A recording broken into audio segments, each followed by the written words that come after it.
तो आज एक नया सा टॉपिक स्टार्ट करने वाले हैं इलेक्ट्रॉनिक कॉन्फ़िगरेशन के बारे में।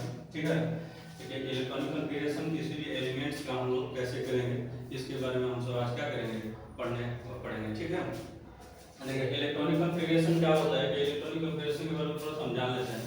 देखिए इलेक्ट्रॉनिक कॉन्फ़िगरेशन से क्या होता है कि कोई भी एलिमेंट्स होता है उसकी प्रॉपर्टी के बारे में हम लोग को पता चल जाता है। अगर मान लीजिए पेरियोडिक टेबल के बारे में अगर पता करना होगा तो फिर पेरियोडिक टेबल के किस आवर्त में किस वर्ग में रखा जाए, उसके वैलेंस इलेक्ट्रॉन कितने होंगे, उसकी मतलब सटीकता कितनी होगी, इस सब के बारे में जितनी भी जानकारी होती है वो हमें इलेक्ट्रॉनिक कॉन्फ़िगरेशन के माध्यम से पता चल जाता है। ठीक है, इलेक्ट्रॉनिक कॉन्फ़िगरेशन करने का मेन जो पर्पज होता है कि हम पता कर पाते हैं कि वो मतलब जो भी एलिमेंट्स है उसके बाहरी कक्षा में मतलब कितने इलेक्ट्रॉन्स हैं या कितने इलेक्ट्रॉन्स मतलब खाली हैं, मतलब वो एक्सेप्ट कर सकता है, यानी कि उसका ऑर्बिटल कितना खाली है जिससे तो वो इलेक्ट्रॉन को ले सकता है, या एक्स्ट्रा इलेक्ट्रॉन कितने हैं जो इलेक्ट्रॉन को क्या कर सकता है वो दे सकता है। तो हमें एक साफ साफ ये भी पता चल सकता है कि इलेक्ट्रॉनिक कॉन्फ़िगरेशन करने से हमें एलिमेंट्स में जो भी होगा या तो धातु के बारे में पता चलेगा, वो धातु के बारे में पता चलेगा,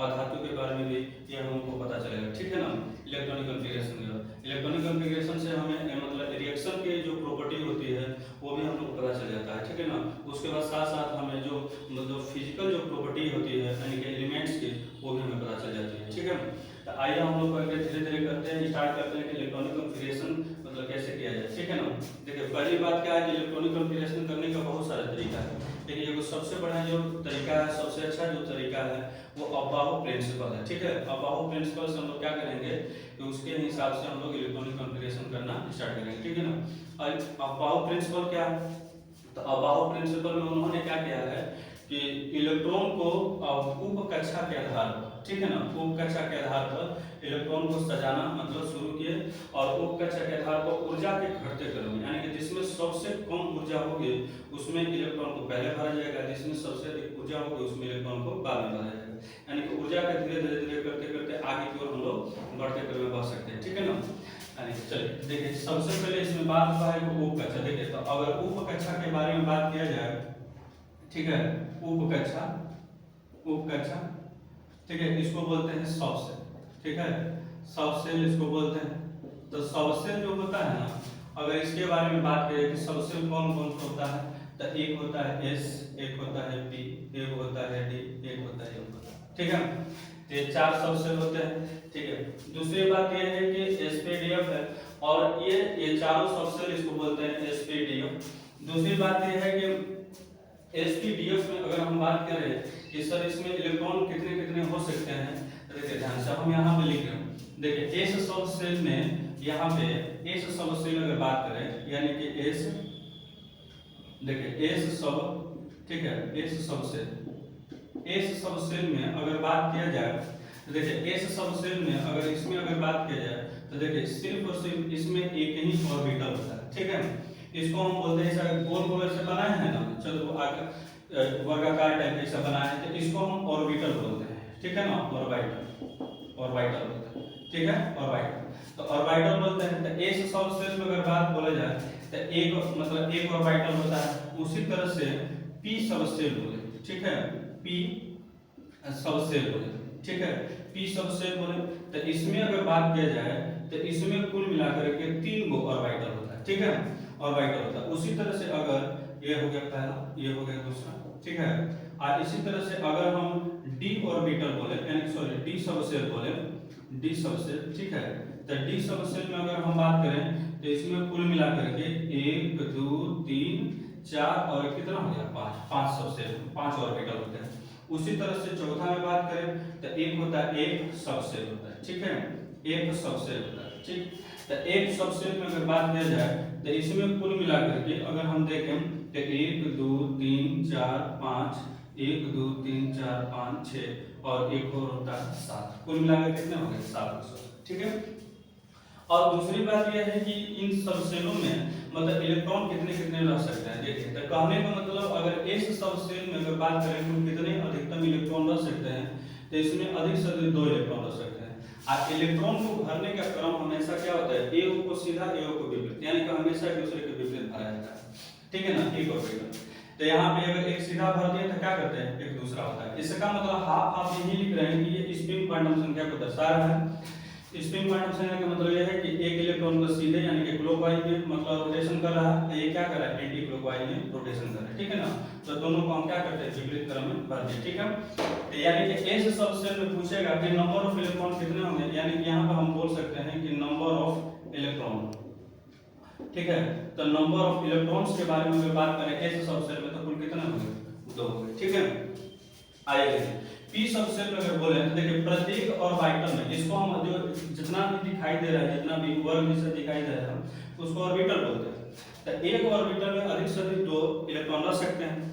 तो अब आप भरिए पूरा इसको, तो देखिए तो इसमें अगर भरिएगा तो 1 उसके बाद 2 1 उसके बाद 2 1 उसके बाद 2, अब इसको पूरा भर दिए तो इसमें टोटल नंबर ऑफ इलेक्ट्रॉन अगर इसमें हम खोजें कि नंबर ऑफ इलेक्ट्रॉन इसमें कितने हो सकते हैं सर, तो नंबर ऑफ इलेक्ट्रॉन्स अगर इसमें पूछा जाए तो कितने हो सकते हैं, 6। तब पूछेगा कि एस सब सेल में कितने इलेक्ट्रॉन, 2, पी सब सेल में कितने इलेक्ट्रॉन, 6, डी सब सेल में कितने हो जाएंगे, इसी तरह से भर दीजिए 1 2 3 4 5 6 7 8 9 और कितने होंगे, 10। तो इसमें अगर बात की जाए तो नंबर ऑफ इलेक्ट्रॉन्स, ठीक है, तो नंबर ऑफ इलेक्ट्रॉन्स अगर हम इसमें बात करें तो कितना हो जाएगा, 10 हो गया। एफ सब सेल में अगर बात करें तो इसी तरह से भर दीजिए 1 2 3 4 5 6 7 8 9 10 11 12 13 14, यानी कि इसमें हम अगर बात करें तो नंबर ऑफ इलेक्ट्रॉन्स के बारे में अगर बात करेंगे तो कितने हो जाएंगे सर, इसमें नंबर ऑफ इलेक्ट्रॉन तो इसमें 14 हो जाएंगे, ठीक है ना। तो इसमें कुल मिलाकर के मूल बात यह है कि अगर इसमें विचार किया जाए कि एस सब सेल में अधिक से अधिक कितने इलेक्ट्रॉन हो सकते हैं, तो 2 से ज्यादा नहीं हो सकता, हाँ 2 से कम हो सकते हैं, जैसे 2 या 2 से कम, 2 1 या नहीं होगा तो 0 होगा, इतना हो सकता है, लेकिन 2 से ज्यादा नहीं हो सकता। आप देख सकते हैं पी सब सेल में भी 6 से ज्यादा नहीं हो सकता, यानी कि मैक्सिमम इसका 6 है। अगर बात किया तो 6 से कम हो सकता है, 5 हो सकता है, 4 हो सकता है, 3 हो सकता है, 2 हो सकता है, इतना हो सकता है, 1 हो सकता है, 0 हो सकता है। इसी तरह से डी में अधिक से अधिक कितने, 10 इलेक्ट्रॉन, एक में अधिक से अधिक कितने हो सकते हैं, 14 इलेक्ट्रॉन।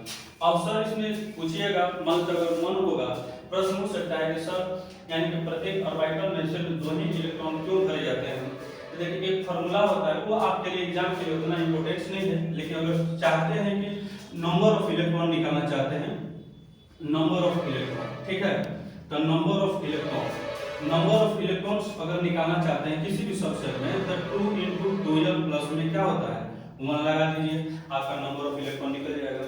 अब इसमें एक और चीज है कि यल कैसे निकालेंगे सर, तो देखिए एक और चीज आपको हम बता देते हैं यहाँ पे, ठीक है। जैसे यल निकालना होगा किसी का भी तो देखिए हम जितने भी उपकक्षा हैं उन सभी के लिए निकाल लेते हैं, ठीक है। 1 2 3 4 यहाँ पर हो गया 5, यहाँ पर लिख दीजिए यल लिख दीजिए, यहाँ पर लिख दीजिए उपकक्षा, ठीक है, उपकक्षा हो गया। देखिए यहाँ पे हो गया, देखिए यहाँ पे हो गया, ये हो गया, देखिए यहाँ पे हो गया एल का मान, देखिए एल का मान 0 1, ठीक है, यहाँ पे हो गया 2, यहाँ पे हो गया 3, ठीक है। इसको हम बोलते हैं उपकक्षा बोलते हैं, ठीक है। तब यहाँ पे हो जाएगा एस पी डी और क्या हो जाएगा, अब ये कहने का मतलब क्या है, देखिए एस के लिए एल का मान कितना होगा 0, ये होता है, ये मतलब ये प्रैक्टिकली करके लाया गया है, थ्योरेटिकली चीज है, ठीक है ना। और पी का मान कितना होता है 1, डी का मान कितना होता है 2, एफ का मान कितना होता है, ये कितना होगा 3 हो गया। अब आप यहाँ से इसमें रख सकते हैं, जैसे अगर एल का मान 0 रखते हैं एस के लिए, एस ऑर्बिटल में 2 चेक करना है, देखिए एल का मान 0 रखेंगे, ये टोटल 0 और 2 में 1 का गुणा करेंगे तो कितना आ जाएगा 2 आ जाएगा, ठीक है।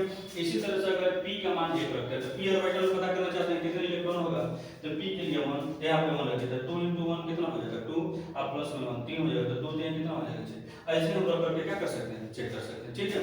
तो देखिए यहाँ तक हम लोग समझ गए कि पहले देखिए ये मेन थीम है कि पहले हम कैसे समझेंगे, कैसे जानेंगे कि मतलब इसमें कितना इलेक्ट्रॉन हो सकता है। तो इसी के हिसाब से हम लोग S P D F orbital में इलेक्ट्रॉन इसी के क्रम में भरे जाते हैं, ठीक है ना। और अब बाहु जो साहब हैं इन्हीं एसपीडीएफ के हिसाब से ही, मतलब इन्हीं उपकक्षाओं के हिसाब से ही क्या कि इलेक्ट्रॉन को भरना स्टार्ट किए, और जितने भी एलिमेंट्स है इन्हीं की मदद से इलेक्ट्रॉन को भरा गया है। और ऊर्जा के क्या है, ऊर्जा के धीरे धीरे बढ़ते हुए क्रम में उसको आगे को रखा गया, ठीक है ना। तो हम इसको क्या करते हैं कि इलेक्ट्रॉनिक विन्यास ऑफ जितने भी एलिमेंट्स है उसको हम करना स्टार्ट करते हैं। विन्यास कैसे किया जाए, मतलब प्रत्येक एलिमेंटों का उसका मतलब फॉर्मूला क्या है, कैसे हम लोग करेंगे, आइए हम सब क्या करते हैं सीखते हैं, ठीक है ना। तो अबाहो जो प्रिंसिपल है, अबाहो प्रिंसिपल क्या करता है, देखिए किसी भी तत्व का यानी किसी भी एलिमेंट्स का अगर इलेक्ट्रॉनिक कॉन्फ़िगरेशन करना हो तो आपको कुछ नहीं करना, आप ऐसे लिखें 1s2, ठीक है, आप ऐसे लिखिए 1s, उसके बाद क्या लिखें 1s के बाद ऐसे लिखें 1s के बाद आप लिखिए 2s, ठीक है, 2s के बाद आप लिखिए 3s, 3s के बाद आप लिखिए 4s, ठीक है, 1s सॉरी 1s, 1s के बाद 2s, 2s के बाद 2p, 2p के बाद आप लिखिए 3s, 3s के बाद 3p, 3p के बाद यहाँ पे लिखिएगा 4s, 4s के बाद आप लिखिएगा यहाँ पे 3d, 3d के बाद आप यहाँ पे लिखिएगा, ठीक है, 4p, ठीक है, 4p, 4p के बाद आप लिखिएगा यहाँ पे 5s, 5s के बाद यहाँ पे लिखिए 4d, ठीक है, उसके बाद लिखिए 5p, ऐसे आप लिख सकते हैं, ठीक है ना, ऐसे आप पढ़ते हुए क्रम में ऐसे लिख सकते हैं, ठीक है। तो इसमें हम देख सकते हैं कि देखिए सबसे पहले जब इलेक्ट्रॉन भरना होगा तो इन सभी में देखिए ऊर्जा के बढ़ते क्रम में ऐसा है, तो जिसमें ऊर्जा कम होगी उसमें सबसे पहले इलेक्ट्रॉन भरना है। तो देखिए वो अगर 1s और 2s में बात करें तो सबसे पहले इलेक्ट्रॉन 1s, 1 का मतलब पहला कक्षा, s का मतलब पहला ऑर्बिटल, ठीक है ना, 1s ऑर्बिटल, यानी कि पहले कक्षा में यानी कि 1s में पहले भरा जाएगा, फिर उसके बाद 2s में, फिर उसके बाद 2p, उसके बाद 3s, 3p, 4s, 3d, ऐसे करते करते हम लोग आगे बढ़ जाएंगे, ठीक है ना। देखिए तब कहने का मतलब क्या है, इसी के हिसाब से अब हम ये भी सीख चुके हैं कि s ऑर्बिटल में अधिक से अधिक हमें दो से अधिक इलेक्ट्रॉन को नहीं रखना है, ठीक है, s यहाँ पे भी p ऑर्बिटल में अधिक से अधिक रखना है, d में भी अधिक से अधिक लेना है। देखिए कभी भी आपको जब मतलब इलेक्ट्रॉनिक कॉन्फ़िगरेशन करना होगा तो आप ऐसे ही लिख लीजिए, उसके बाद सवाल आपका तुरंत ही बन जाएगा। जैसा है देखिए, जैसे अगर हम क्वेश्चन करते हैं, इसको हम ठीक है, अगर हम इसको क्वेश्चन करते हैं जैसे दिया है किसी का भी दे, जैसे ये सोडियम का ही हम स्टार्ट करें, चाहे ऑक्सीजन का, ऑक्सीजन के स्टार्ट करें, ऑक्सीजन का होता है 8, 8 दूना कितना होता है 16। देखिए पहली बात आप लोगों को परमाणु संख्या याद होनी चाहिए, कम से कम कुछ नहीं तो वनडे एग्जाम के लिए 1 से लेकर 30 तक अगर याद है तो आपका एग्जाम में बहुत फायदेमंद होता है, तुरंत ही आपको पता चल जाता है, ठीक है ना। तो देखिए आप इसका मतलब ऑक्सीजन की अगर बात करें तो 8 दूना के 16, तो नीचे जो होता है ना, नीचे वाले को बोलते हैं परमाणु संख्या, परमाणु, ठीक है, परमाणु संख्या, इसको बोलते हैं इंग्लिश में एटॉमिक नंबर, और इसको बोलते हैं ना परमाणु, परमाणु, ठीक है, इसी को बोलते हैं एटॉमिक, एटॉमिक मास कहीं कहीं लिखा जाता है या वेट लिखा जाता है, ठीक है, इसी को लिखा जाता है, ठीक है। तो अब हम इसका इलेक्ट्रॉनिक कॉन्फ़िगरेशन करते हैं, स्टार्ट करते हैं, ठीक है। तो इस वाले के बारे में हम लोग स्टार्ट करते हैं, यहाँ पे देखें तो ऑक्सीजन हो गया ना 8, 8 गुना 16, आइए स्टार्ट करते हैं इसका। तो सबसे पहले कैसे करना, आप कुछ मत कीजिए, पहले आप इसको लिखिए, देखिए 1s, 2s, 2p, उसके बाद 3s, 3p, इतना तक आप लिख लीजिए, कम से कम कोई दिक्कत नहीं। हमें हमेशा जो भी इलेक्ट्रॉनिक कॉन्फ़िगरेशन करना है हमें सिर्फ और सिर्फ परमाणु को ही लेना है, परमाणु संख्या को, परमाणु भार से कोई हमारा लेना देना नहीं है, ठीक है। तो परमाणु संख्या में अगर यहाँ पे देखें, देखिए जितना भी अगर यहाँ पर बात करें, देखिए आपको इलेक्ट्रॉनिक कॉन्फ़िगरेशन कर रहे हैं, देखिए पहली मेन बात यह है कि परमाणु संख्या जितना होगा, यानी कि परमाणु संख्या, ठीक है ना, परमाणु संख्या जितना होगा उतना ही नंबर ऑफ इलेक्ट्रॉन, यानी कि इलेक्ट्रॉन की संख्या होगी, ठीक है ना, और उतना ही प्रोटॉन की संख्या होगी, ये दिमाग में बता रख लेना है, ठीक है ना। ये कभी भी जब हम इलेक्ट्रॉनिक कॉन्फ़िगरेशन करेंगे, मतलब किसी भी परमाणु के बारे में जानेंगे तो उसका परमाणु संख्या जितना होता है वही इलेक्ट्रॉन की संख्या वही क्या होती है, प्रोटॉन की संख्या के बराबर होता है, जब तक वो आयनिक फॉर्म में न हो, ठीक है। दूसरी बात यह है कि इलेक्ट्रॉनिक कॉन्फ़िगरेशन करते हैं तो सिर्फ और सिर्फ इलेक्ट्रॉन के ही हिसाब से करते हैं, प्रोटॉन के हिसाब से नहीं करते हैं, ठीक है।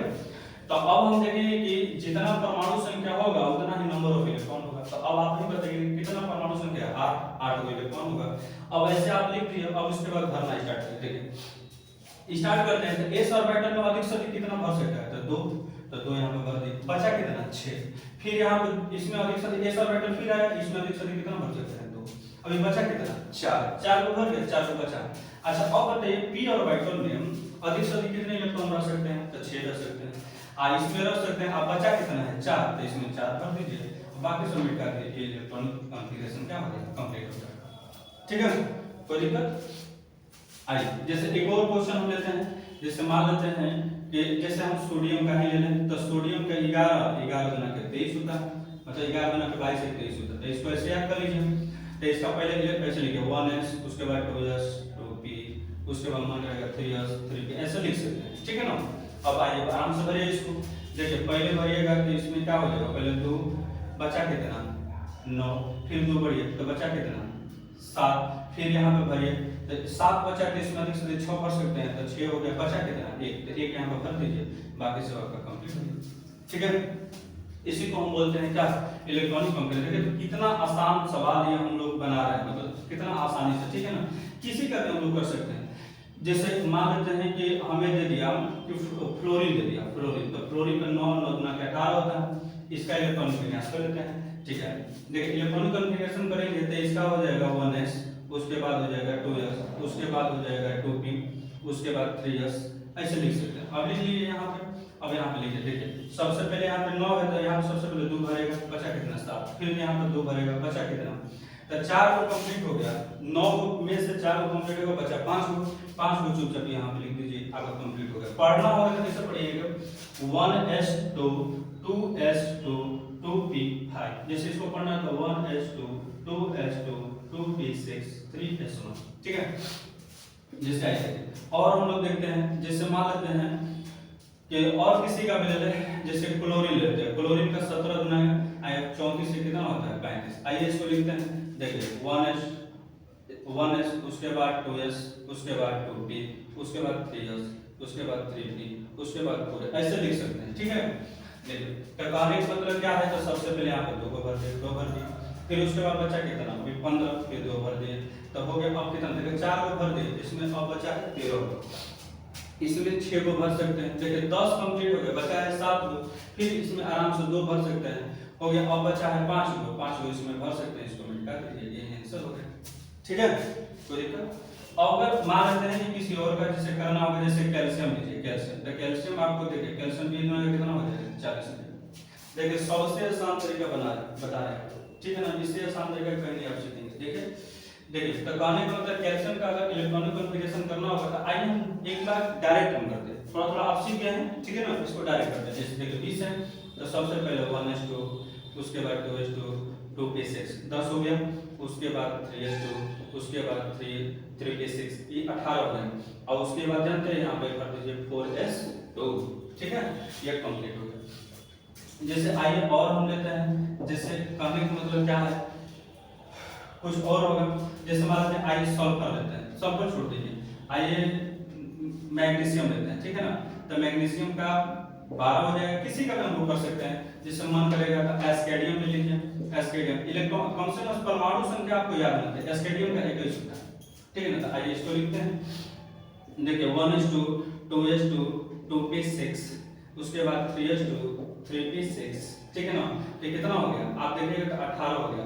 उसके बाद 4s कितना हो गया, 4s2 ये 20 हो गया, और उसके बाद 3d 1 हो जाएगा। देखिए यहाँ पर पहले 4s आ रहा है तब 3d आ, देखिए टोटल गिरिएगा तो यहाँ पर कितना हो जाएगा, यहाँ पर पूरा कंप्लीट होगा कितना 21 हो गया। ठीक है ना, जैसे मान लेते हैं किसी और का करना होगा, जैसे आइए आपको अगर मान लेते हैं आयरन का करना हो तो इसका परमाणु संख्या 26 होता है। ठीक है ना, तो आइए इसको लिखते हैं, तो 1s2 2s2 2p6 3s2 3p6।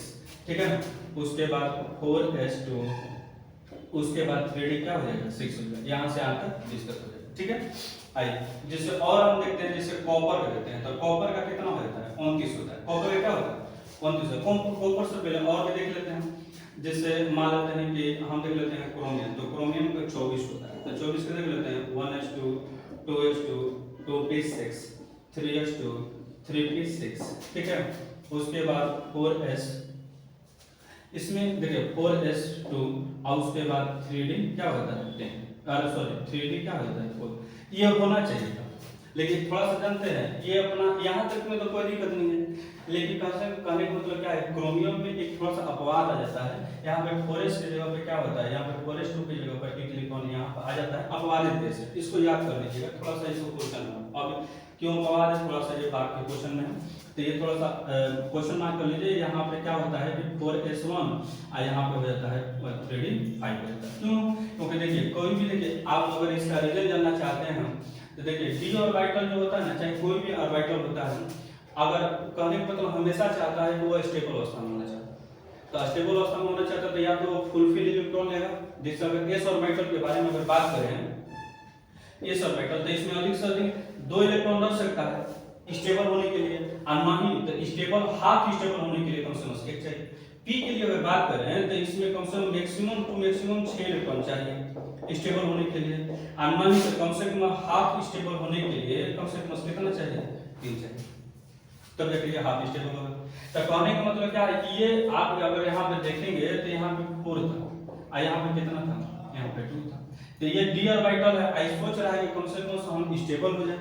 तो स्टेबल हो जाए तो क्या करता है, बाहरी जो कक्षा, बाहरी जो सेल, उससे क्या करता है इलेक्ट्रॉन को अपने अंदर खींच लेता है। जिसके चलते क्या होता है, ये 4s1 आई क्या हो जाए 3d5, ऐसे ही सब करता है। तो आइए और हम देखते हैं यहाँ पे, जैसे देखिए कॉपर का अगर देखना होगा, चाहे जिंक का देखना, आइए देखिए जिंक का देखना होगा तो 30, यहाँ पे देखिए 1s2 2s2 2p6 3s2 3p6 4s2 और 4s2, देखिए आपको लगभग 20 हो गया, और उसके बाद 3d कितना हो गया। जैसे आपको जैसे कॉपर देखना, तो कॉपर का आपका हो जाता है 29, 1s2 2s2 2p6 3s2 3p6, उसके बाद 4s2 4s1 और 3d, यहाँ पे हो जाएगा, आप पहले लिख लिए 4s2 और 3d 9। तो देखिए ये भी अपना कंप्लीट होना चाहता है, स्टेबल होना चाहता है, इसलिए यहाँ से एक इलेक्ट्रॉन ले लेगा, तो ये हो जाएगा 4s1 और 3d कितना हो जाएगा, कोई दिक्कत।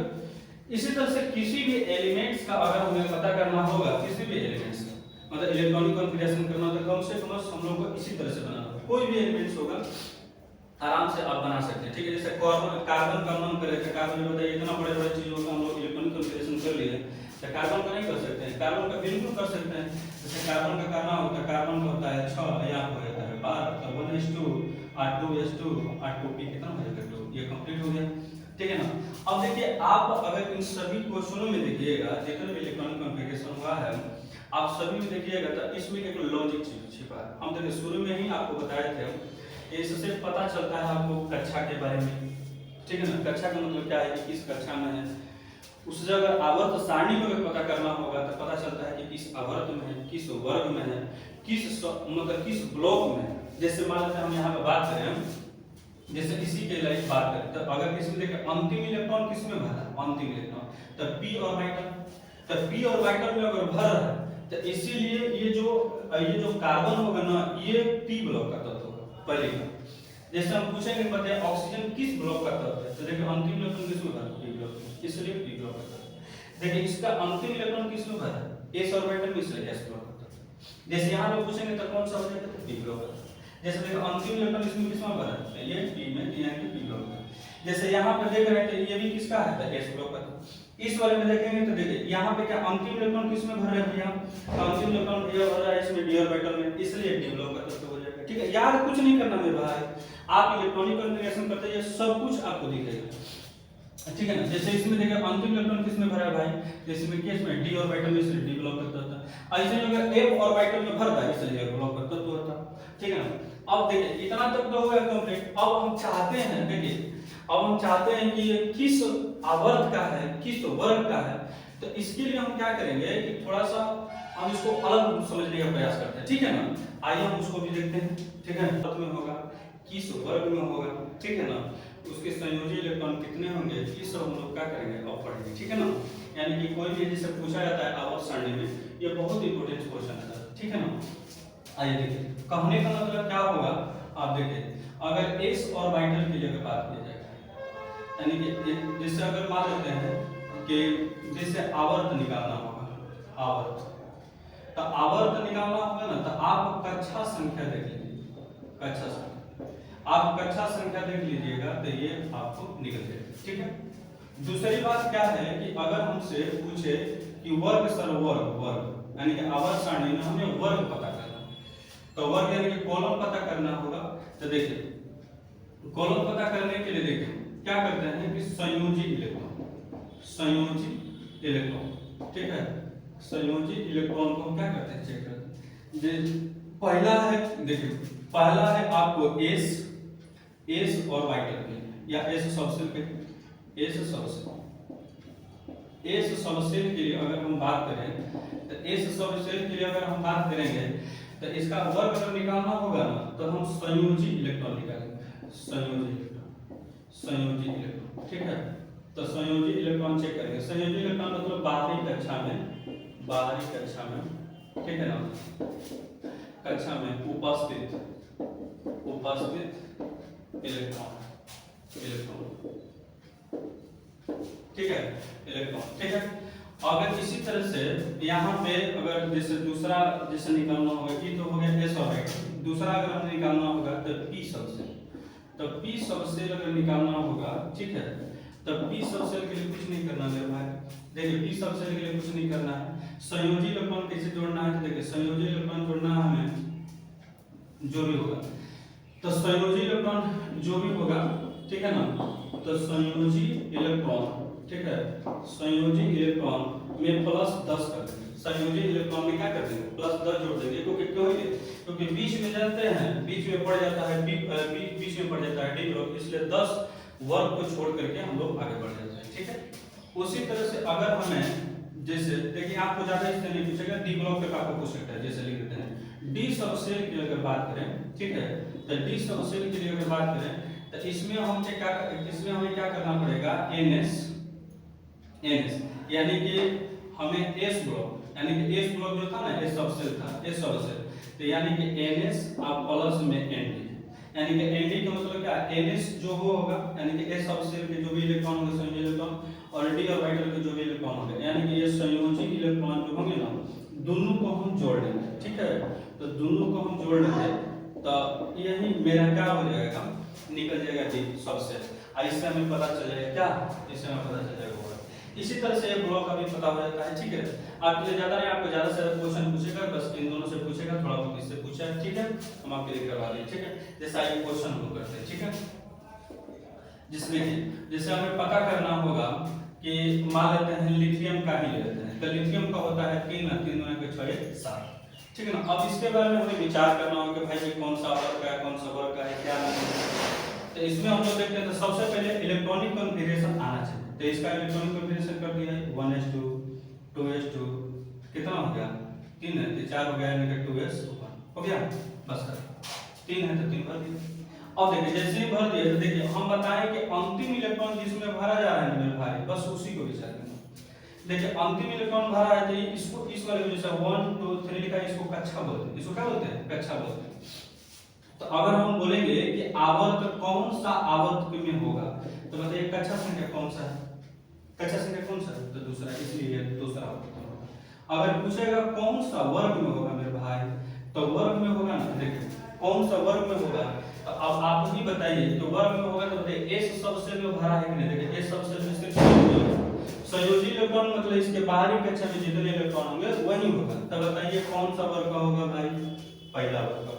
अच्छा बोलेगा कि कौन सा ब्लॉक का होगा, ब्लॉक पूछता है कि कौन सा ब्लॉक का होगा, तब बताइए कौन सा ब्लॉक होता है, S ब्लॉक का होगा, ठीक है ना। कौन सा ब्लॉक का होता है, S ब्लॉक का, सब इसमें निकल गया, ठीक है। उसके बाद जैसे और भी क्वेश्चन पूछा जाता है, जैसे मान लेते हैं कार्बन लेते हैं, तो कार्बन का चाहे और जैसे सोडियम ले लेते हैं, पहले कर लेते हैं सोडियम चाहे इसमें हम मान लेते हैं, जैसे लेते हैं मैग्नीशियम के बाद बाबूना के छोटे, ठीक है ना। आपको आसान क्वेश्चन बता है, तो इसमें कर लीजिए 1s2 2s2 2p6, ठीक है, और उसके बाद 3s, ठीक है, कोई दिक्कत नहीं। तो अब आप देखिए ये तो कंप्लीट हो गया, लगभग पूरा कंप्लीट हो गया, तो बचा है बाहरी कक्षा में कौन, यही बचा है, तो यही बाहरी कक्षा में बचा है, बस इसके बाद कुछ नहीं, तो कुछ नहीं है। तो अगर हमें आवर्त पूछेगा, आवर्त, तो बताइए कौन से कक्षा में भरा है, तीसरा वर्ग कहेगा, आप देख लीजिए वर्ग कहेगा तो कौन, S ऑर्बिटल में भरा है इसलिए दूसरा वर्ग होगा। अगर ब्लॉक कहेगा, ठीक है ना, तो ब्लॉक कहेगा तो कौन सा हो जाएगा, S ब्लॉक में, ठीक है। जैसे और हम क्वेश्चन करते हैं, जैसे मान लेते हैं कि उस समय हम जैसे कुछ और ले लेते हैं, जैसे देखिए जैसे मान लेते हैं कि ऑक्सीजन ले लें 8 और 2 के 16, ठीक है, सब पे क्वेश्चन होगा सब पे। देखिए इसमें हम देखते हैं तो 1:2 2:2 और 2p कितना हो गया, ये तो 4 हो गया, हमें चाहिए 8, तो कितना बच गया 4, ठीक है। अब देखिए यहाँ तक हो गया टोटल 8। अब देखिए आवर्त हमें निकालना है, ठीक है, वर्ग निकालनी है, अब ग्लोब निकालना है, इतना आपसे पूछा जाएगा, ठीक है ना। ग्लोब देखिए तो कहने का मतलब अब हमसे पूछा जाएगा कि आवर्त पूछेगा तो देखिए अंतिम इलेक्ट्रॉन किस कक्षा में, दूसरा में, तो दूसरा वर्ग। बोलिए हाँ, बोलिए वर्ग, तो वर्ग कैसे निकालेंगे, तो हम बोले थे ना देखिए p बलक में जो अंतिम इलेक्ट्रॉन p बलक में भरेगा तो हम बोले कि संयोजी इलेक्ट्रॉन प्लस में कितना बढ़ना है 10। तो जब संयोजी इलेक्ट्रॉन अगर चलेंगे तो संयोजी इलेक्ट्रॉन देखिए ये भी होता है और सबको एक पहला कक्षा है, आई का है दूसरा कक्षा, तो दूसरा कक्षा में दोनों इलेक्ट्रॉन को हम जोड़ देते हैं। इसको हम ऐसे भी लिख सकते थे, इसको हम ऐसे भी लिख सकते थे कि NS आप प्लस में NP आप प्लस में कितना 10 हम जोड़ दीजिए, निकल जाएगा, ठीक है। तो यहाँ पे हो जाएगा 2 और 4 कितना होगा 6, 6 में 10 जोड़ दिएगा तो कौन सा वर्ग हो जाएगा भैया 16। आप जाके देख लीजिए आराम से कर लीजिए। ब्लॉक पूछेगा तो अंतिम इलेक्ट्रॉन इसमें भरा है इसलिए p ब्लॉक का हो जाएगा, ठीक है। आइए का दो और क्वेश्चन करते हैं। जैसे कहने का मतलब क्या होगा, अब हम चाहते हैं थोड़ा सा डी ब्लॉक का विकल्प, जैसे मान लेते हैं आयरन ले लेते हैं Fe, यानी कि हो जाएगा 26, इसका देखिए 1:2 2:2 2p6, ठीक है, और उसके बाद 3:2 3p6 और s2 और 3d10 सॉरी 3d6, ठीक है ना, ये तो 26 हो गया। अब हमें पूछा जा रहा है कि सर आवर्त बताइए, आवर्त, तो मैक्सिमम टू मैक्सिमम यही पता करना है, तो आवर्त कौन सा हो जाएगा, तो भैया चौथा, मैक्सिमम टू मैक्सिमम यही है तो कौन सा चौथा हो जाएगा। वर्ग पूछेगा भैया, ग्लोब पूछेगा भैया, तो ग्लोब बताइए कितना होगा, तो देखिए वर्ग पूछेगा तो वर्ग कैसे निकालेंगे, इन दोनों को जोड़ करके, इन दोनों क्या करके जोड़ करके, तो जोड़ करके तो देखिए हम बोलेंगे s और d दोनों को जोड़ दीजिए, क्योंकि अंतिम में कंडी में भर आया था 2 अच्छा कितना हो गया 8, यानी कि 8वां ये वर्ग में होगा, ठीक है। इसी तरह से ब्लॉक पूछेगा तो अंतिम इलेक्ट्रॉन किसमें भरा है भैया d में, तो इसलिए d ब्लॉक का तत्व होगा, ठीक है ना। तो देखिए कहने का मतलब क्या होगा कि जितने भी एलिमेंट्स होंगे हम लोग को अगर पता करना होगा कि इलेक्ट्रॉनिक कॉन्फ़िगरेशन कैसे करना है, इलेक्ट्रॉनिक कॉन्फ़िगरेशन भी आपको बता दिया। इलेक्ट्रॉनिक कॉन्फ़िगरेशन के आधार पर कैसे पता करेंगे कि तत्व कौन सा आवर्त सारणी में कहां पे स्थित है, तो ये भी हम लोग सीख गए, ठीक है ना। इसके आधार पर क्या कर सकते हैं, आप घर पे कोई भी बुक अपना रख लीजिए और उस पब्लिकेशन से अपना मतलब क्वेश्चन बनाइए, आपका सब क्वेश्चन बनेगा, ठीक है ना। थैंक्स, ऑल द बेस्ट, आप घर पे रहिए और बढ़िया ढंग से अच्छे ढंग से पढ़ाई कीजिए।